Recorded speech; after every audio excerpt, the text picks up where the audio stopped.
Tell me, what do you have to offer? गुनाह कबूल करने आए हो? गुनाह गुनाह बकवास शब्द है जो बिल्कुल किसी जख्म की तरह देखने में घिनौना लगता है, पर उसकी हकीकत कोई नहीं जानना चाहता। फादर, आप तो सबके गुनाह कबूल करवाते हैं ना, तो एक मेरा भी गुनाह सुन लीजिए और बताइए कि ये क्या था। सही था या गलत था, पाप था या महापाप था, भला था या बुरा था, आखिर ये था क्या? मैं उसे नहीं बचा पाया। किस किस को नहीं बचाया? उससे। तुम कहना क्या चाहते हो? बेपनाह तबाही के बिना अमन कायम नहीं किया जा सकता। जितनी ज्यादा तबाही होगी उतना ही ज्यादा अमन होगा।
उस दिन मैं बस टीवी देख रहा था, तभी अचानक दरवाजे पर। मैं जानता हूं वो कौन है, क्योंकि सिर्फ वही एक शख्स है जो उस तरह की दस्तक दे सकता है। वो 3-2 की दस्तक। वो मेरे बचपन का दोस्त एरिक होगा जरूर, और मैं उससे मिलने को बेताब हूं।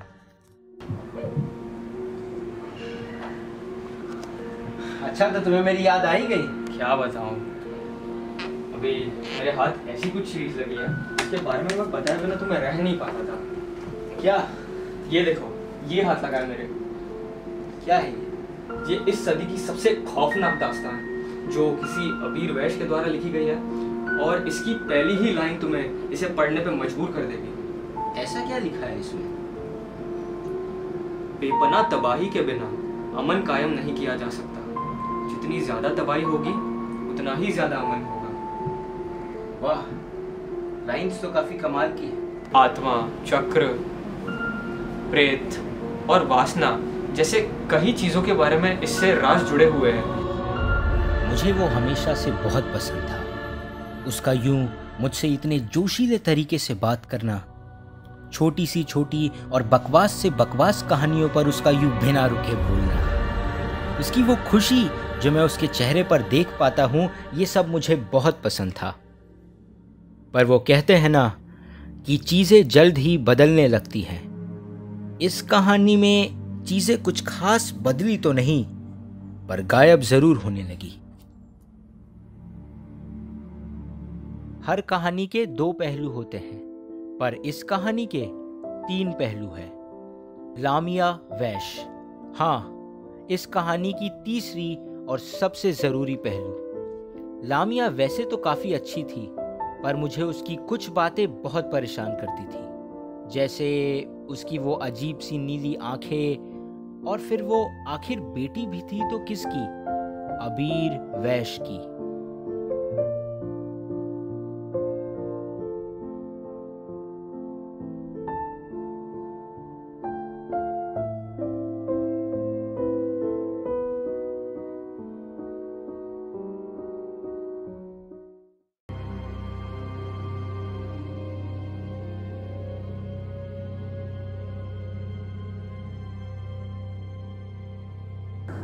Progress of the world women का इनिशिएटिव कितना अच्छा है ना। हाँ, वैसे भी इट्स हाई टाइम कि हम वुमेन को एम्पावर करें। वैसे भी ज़्यादा दिमाग उन्हीं के पास होता है। माना कि हम काफ़ी चीज़ों में तुमसे बेटर होते हैं, लेकिन एक आदमी का स्टेट ऑफ अवेयरनेस, अपने बॉडी और अपने माइंड पे कंट्रोल करने का ताकत हमसे ज़्यादा होता है। तुम लोग क्यों नहीं समझ रहे? तुम्हें चीज़ों को समझने की ताकत जो है वो हमें नहीं है। तुम लोग को दुनिया को समझ में ना आने वाली शक्तियों को समझने की ताकत ज़्यादा है। अगर मेरा बस चलता तो मैं एक आदमी का ही दिमाग पाना चाहती। अगर ऐसा होता तो शायद मैं अपने बाबा को भी इन शक्तियों की समझ में पार कर पाती।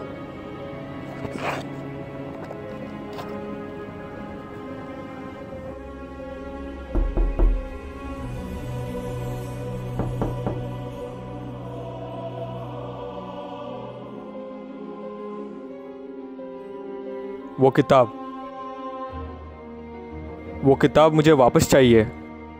मुझे उसकी सख्त ज़रूरत है। वो किताब, वो वही वापस लेने आया था, पर आज कुछ अजीब हुआ। वो अंदर नहीं आया। उसने मुझसे कुछ कहा क्यों नहीं? क्या वो बदल गया है? पता नहीं। उसकी और लामिया की शादी के बाद वो पहली बार मेरे पास आया था, और वो भी इस तरह।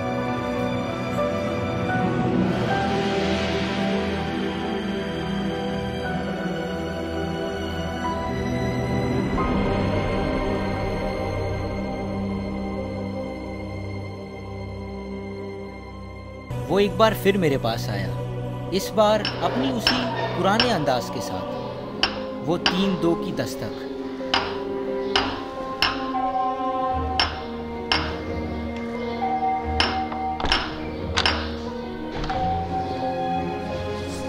आज इस वक्त क्या ऐसा लग रहा है कि चीज़ें बहुत ही भयानक मोड़ लेने वाली है। दिन पर दिन हालात बिगड़ रहे हैं डेविड, दिन पर दिन हालात बिगड़ रहे हैं। क्या हुआ? तुम किस बारे में बात कर रहे हो? मुझे ऐसा लग रहा है मेरी पहचान को बहुत बड़ा खतरा है। एक खाई जिसमें गहरे राज छुपे हुए हैं, जो किसी पेचीदा नजरे से देखी जाए तो किसी अदृश्य दीवारों की मदद से हमें किसी और दुनिया में ले जाती है। कई बार मुझे ऐसा लगता है कि अबीरवैश अभी भी आत्मिक और शारीरिक रूप से जिंदा है। अबीरवैश और लामिया मुझे बार बार यहाँ आने से रोकती रहती है, और आज बड़ी मुश्किलों के बाद मैं तुम्हारे घर आ पाया हूँ तुमसे मिलने डेविड। जो कुछ भी उसने कहा था वो सब मुझे बहुत अजीब लगा। मुझे याद आया कि मेरी एक दोस्त लामिया के साथ ही पढ़ती थी, तो मैंने सोचा कि क्यों नहीं उसी से कुछ पूछ लिया जाए। और जब मैं वहाँ गया तो उसने मुझे बताया कि लामिया कैसे अपने कॉलेज में भी काफ़ी अजीब थी। जब वो किसी को भी घूर कर देखती थी तो सिर्फ उसके घूर कर देखने से ही सामने वाले को ऐसा लगता था मानो वो खुद ही को देख रहा हो।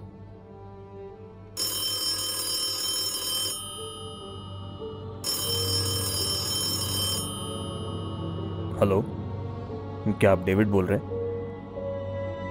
हमें यहाँ पर एक शख्स मिला है जो शायद आप ही का दोस्त है। वो बार बार सिर्फ आप ही का नाम ले रहा है। नहीं, आपको कोई गलतफहमी हुई होगी। हमें पूरा विश्वास है कि ये आप ही हैं, क्योंकि इस इलाके में आपको छोड़कर और कोई डेविड नहीं। वो परेशान लग रहा है और वो आत्मा डकैती जैसी अजीब अजीब बातें कर रहा है। कहाँ पे?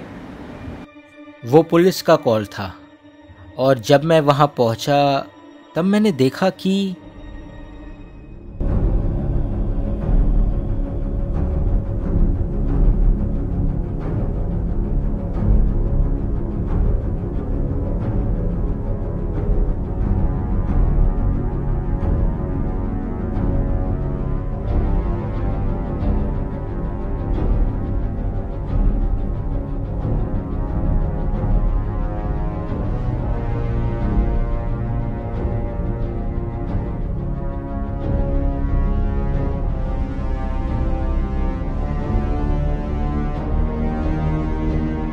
डेविड, वो हजारों का 600 सीढ़ियाँ,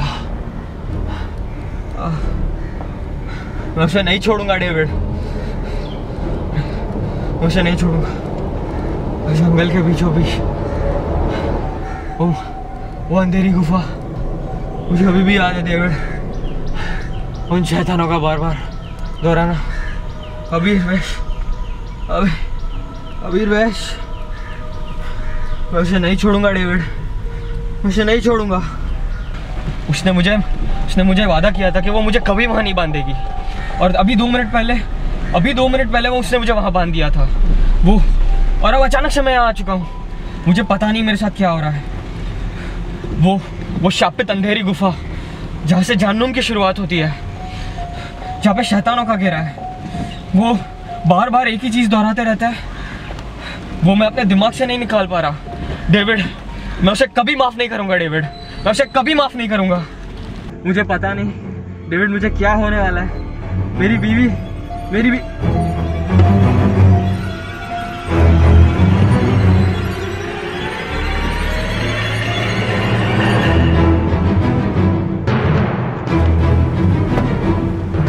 मुझे गाड़ी चलाने दो।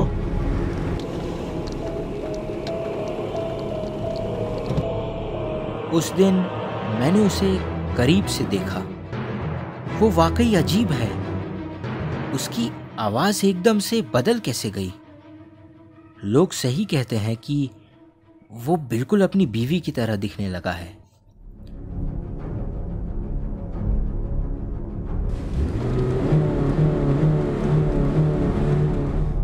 उसे तो गाड़ी चलाना आता ही नहीं था।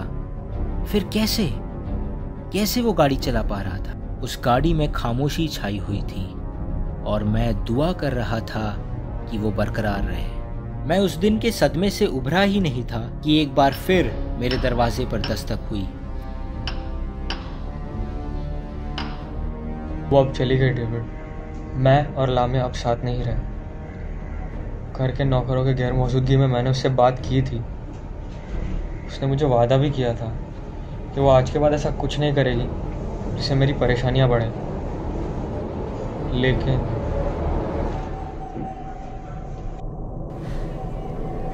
लेकिन क्या? लेकिन जब उसे पता चला कि ये सब मैंने किया है तो वो बहुत गुस्सा हो गई।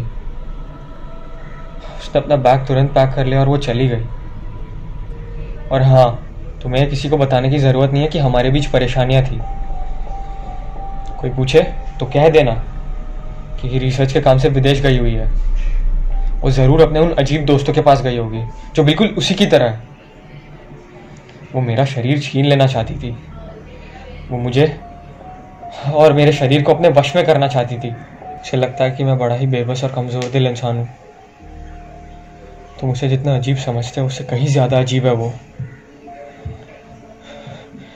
मुझे पता है शायद तुम्हें मेरी बातों पे बिल्कुल भी विश्वास नहीं होगा।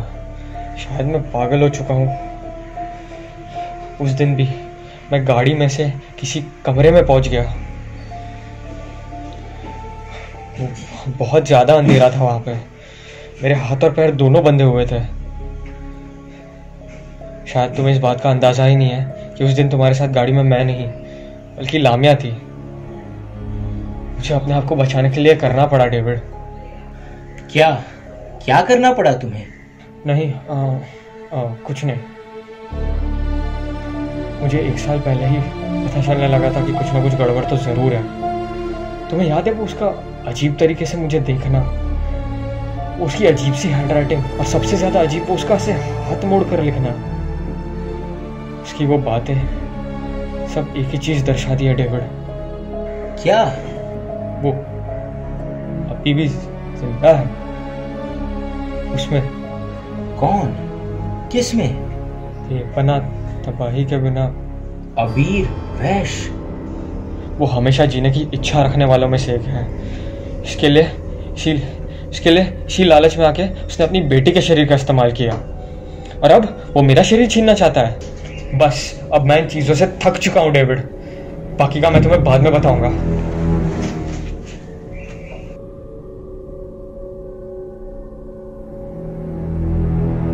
मुझे लगने लगा कि उसकी हालत ठीक नहीं है, इसलिए मैंने उसे हॉस्पिटल ले जाने का फैसला किया। और जब उस दिन हॉस्पिटल वाले उसे लेने आए तब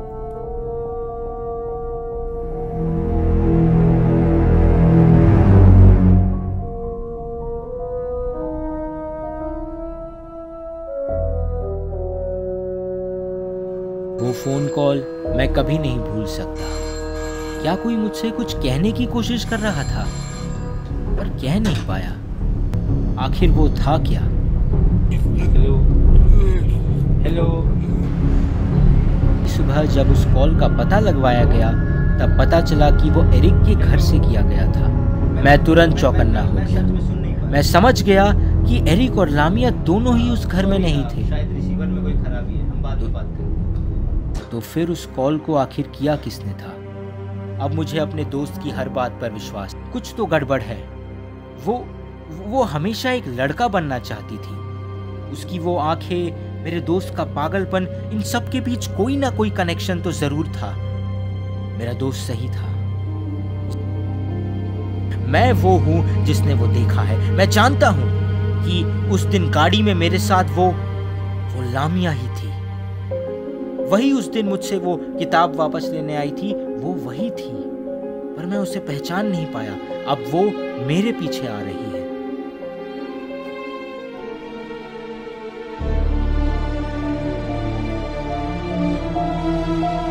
अगले दिन मैंने उसे मार दिया।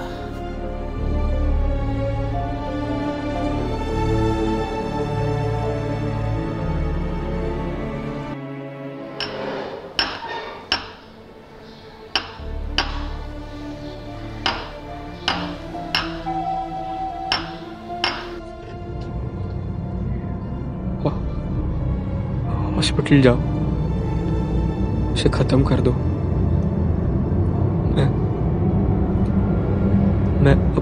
मैं नहीं रहा। She's got me। मैंने तुमसे झूठ कहा था। 3.5 महीने पहले मर चुकी थी। मुझे उसे मारना ही पड़ा। मैंने उसे पुराने बक्सों के नीचे दूर किसी तहखाने के गोदाम में गाड़ दिया और सारे निशान मिटा दिए। मुझे लगा था कि अब सब ठीक हो जाएगा, पर नहीं। मुझे फिर अपने सर में वही खिंचाव और तनाव महसूस होने लगे। वो मुझसे छीन रही थी, जो उसके शरीर से बदल रही थी। मुझे अंदाजा था कि क्या हो रहा है, इसलिए मैंने उसे मार दिया और फिर हॉस्पिटल चला गया। मैं बात करने की हालत में नहीं हूं, पर मैं फिर भी लिख सकता हूं।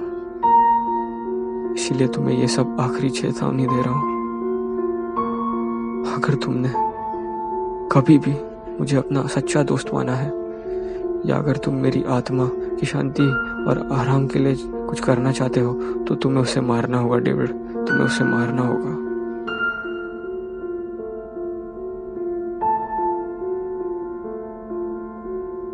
मैं उसे नहीं बचा सकता था, या शायद मैं बचा सकता था। क्या मैंने कोशिश की? क्या मैंने नहीं की? क्या फर्क पड़ता है? पर मैंने अपने दोस्त का बदला जरूर लिया, और अब मैं ही उसे दफनाऊंगा। क्योंकि अगर मैंने उसे नहीं दफनाया तो शायद अगली बारी मेरी ही होगी।